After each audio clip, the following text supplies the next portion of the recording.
we be talking about Sea Scouts, me matey. Heave ho and give to. Hey, Yeah. get out of there!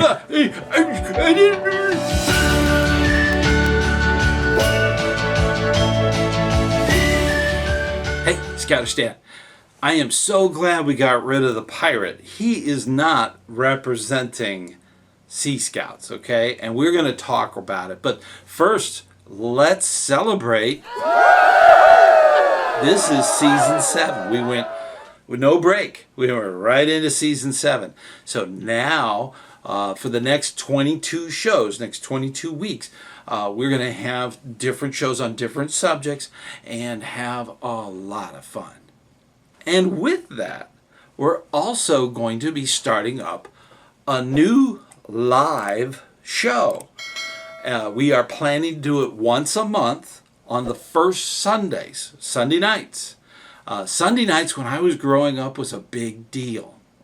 Sunday night was getting ready for the week and going back to school and all that stuff. And there was always the TV shows that were real popular at the time that kind of got you into the month or into the week. So Sunday nights are really great. The very first Sunday we're going to be doing is August 7th. At 9 p.m., we will have a live show. Now, these are not going to be long. They're going to be like 30 to 40 minutes long. And it's just chat and stuff. And if you miss it, it'll be recorded. You can always go back and watch it.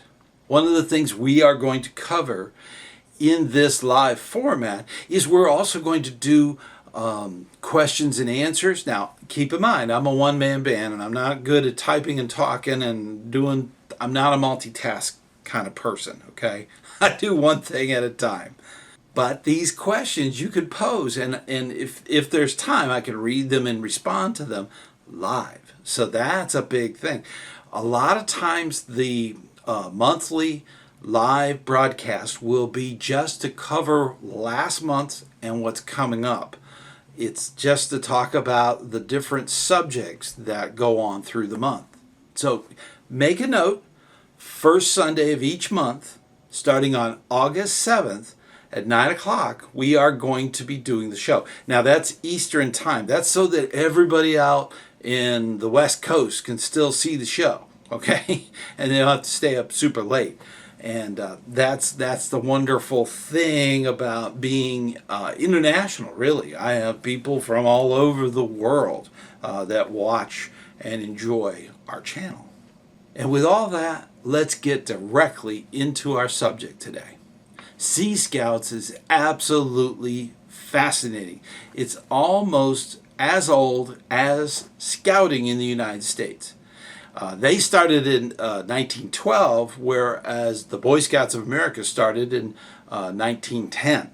Now, obviously, the Sea Scouts are more militant in its structure, but it's still, it's far more, it's not actual military, okay?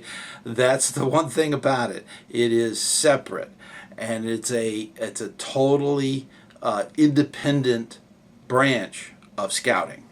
The first ships, and that's what they call them. We have troops and we have crews. The first ships were really first established in 1912. Now, a lot of this I covered in the basic history of scouting. I'll put the video up there. Now, in 1949, Sea Scouts was the name changed to Sea Explorers. Sea Explorers was how the Scouts wanted to put it under the exploring branch for its establishment. Now, I did a video on explorers that kind of goes into more detail. Check the link. In 1998, the Explorer program went through a change. There was some reorganization of it all, and Sea Explorers switched back to Sea Scouts. Again, I have a video about venturing. I'll put a link up there. Now, keep in mind, you can go to those links anytime, okay?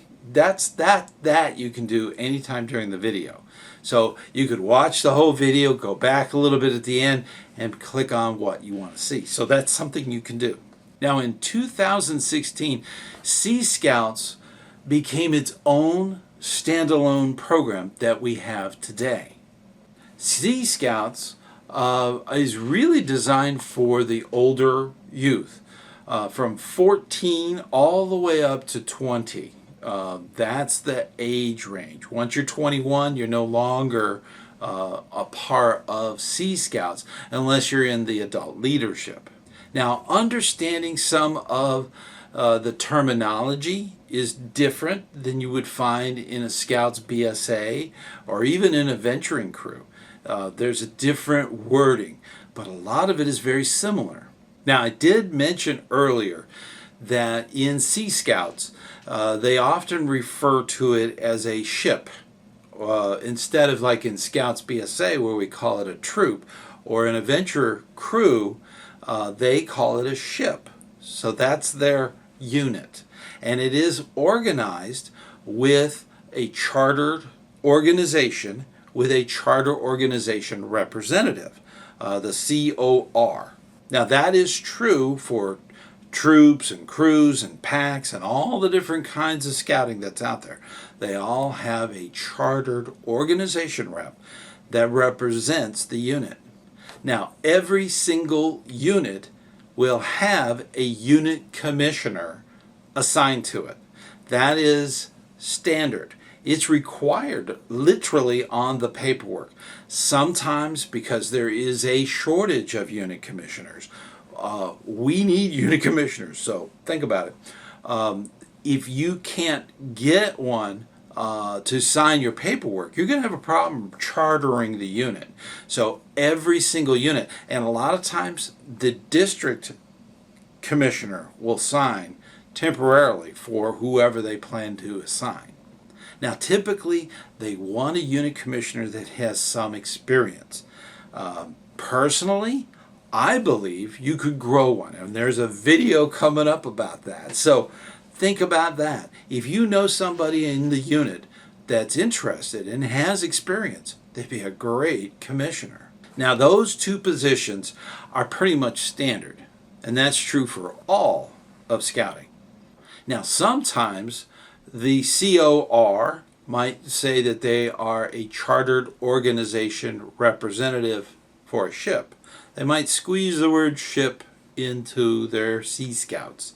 The same's true with unit commissioners. Could be instead of unit commissioner, it could be ship commissioner. That could be something that they word out. Just like all the other units, there's a committee. So you're going to have a committee chair. So it might be committee ship chair. Okay, so they might throw the word ship somewhere in there. It's like troop, that's or a crew or a pack. They throw that word in there. Now the next one you're going to recognize, that's skipper. A skipper is just like scoutmaster. It has a very similar job description, and each skipper will have 2 skipper's mates. These skipper mates are just like assistant scoutmasters in a troop. That's the wonderful thing. A very similar job description. Now, keep in mind, these are all adults that we've talked about. Okay, that's the structure, the adult structure. You have your committee chair, your skipper, and of course your COR, which is your chartered organization rep. That's your key 3 for this unit. Now the skipper's mates, one would be primarily for administrative functions, and then the other one is for program. These 2 report directly to the skipper. The first youth position in Sea Scout is bosun. The bosun is a lot like a senior patrol leader, has very similar job description. Now the bosun will also, just like the skipper, will have 2 bosun's mates. Each one will be for administrative and the other one for program. Now the next one down from the bosun and the bosun mates would be the yeoman. The yeoman is really a scribe. They take care of the reports, and they make sure that the minutes at a meeting are written down. They might be doing a lot of different things, but a lot of it's like a scribe you would find in a troop. Now, another position you don't always find in troops and crews is the purser or the treasurer. That's really the person who takes care of dues and fees that go towards whatever program they're working on. So that's another position that's youth that works directly with the treasurer or the purser that's part of the ship's committee. So that's the terminology. Another youth position is the storekeeper. The storekeeper is like a quartermaster in a troop. They take care of the gear, the ropes, the riggings, all of the stuff that's on a ship. They are in charge of its maintenance. They're in charge of making sure that it's there. They also take care of provisions of food and all the other things that go along with keeping a ship running. The next position from that corps is the crew leader. And there's also an assistant crew leader. Now, the crew leader is like a patrol leader. That's what it is in a troop. In a ship, it's called a crew leader. Another position that may be on a ship is the specialist. In a troop, the specialist would be a patrol guide. The specialist would have different requirements and different things that they could do for a given program. Now, this could be simply maintaining charts or flags on the ship.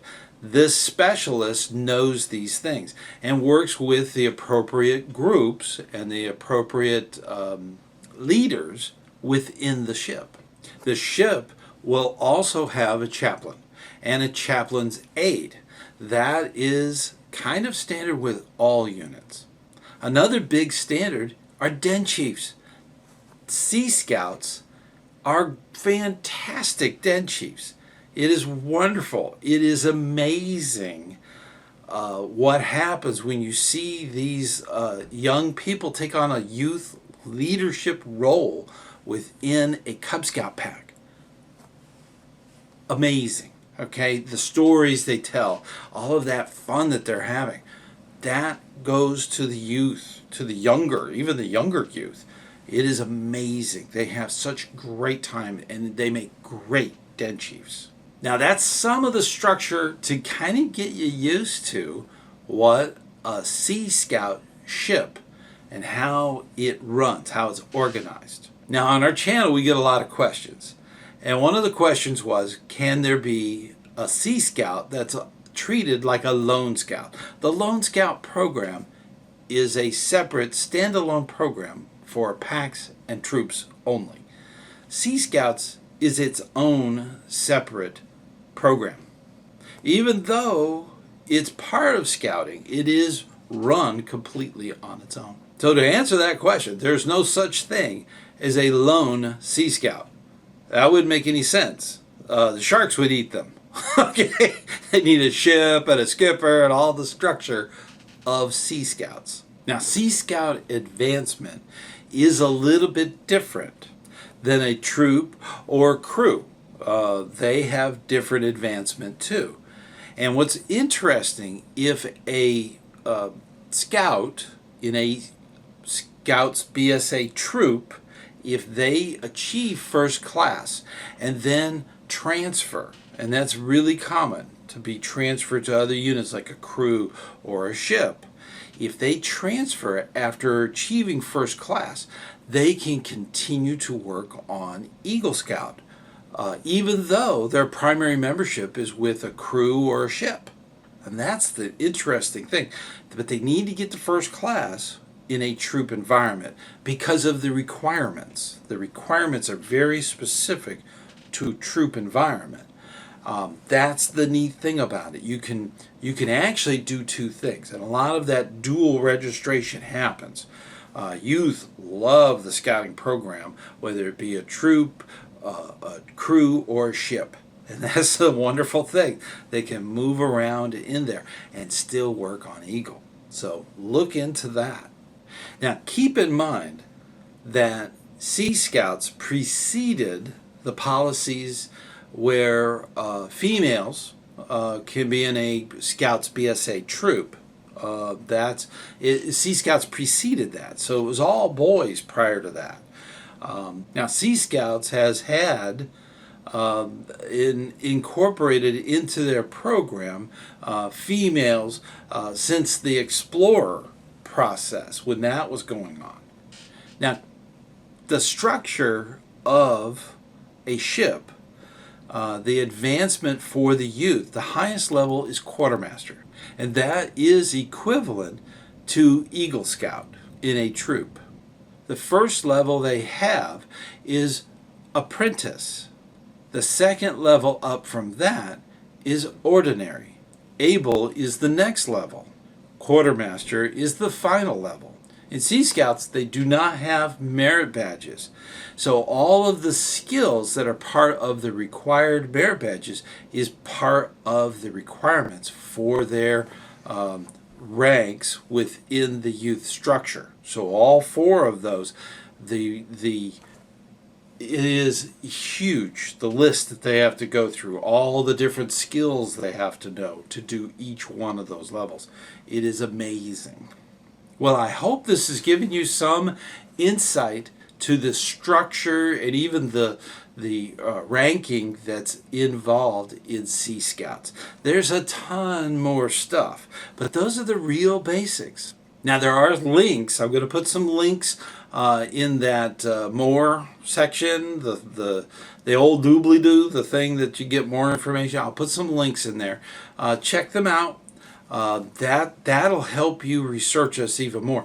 Scouts are asking about this. They want to know. And as adult leaders, we need to be prepared to tell them about it, to send them to the websites and get them involved and find out more. It may not work out, and it probably will work out for a great many because they're asking about it. So that's the neat thing about scouting. As scout leaders, we need to keep up the good work. And I know you do good work. I know you do. So keep it up. Keep expanding your information that you have that's out there. Make sure your training's up to date. Make sure you do all those things that you're going to do and keep those things current. Well, I hope this has been informative, and welcome to Season 7. I'm excited. And don't forget to make a note about our broadcast, our live broadcast, right here on the channel every single month. So until next time, I will see you on the trail.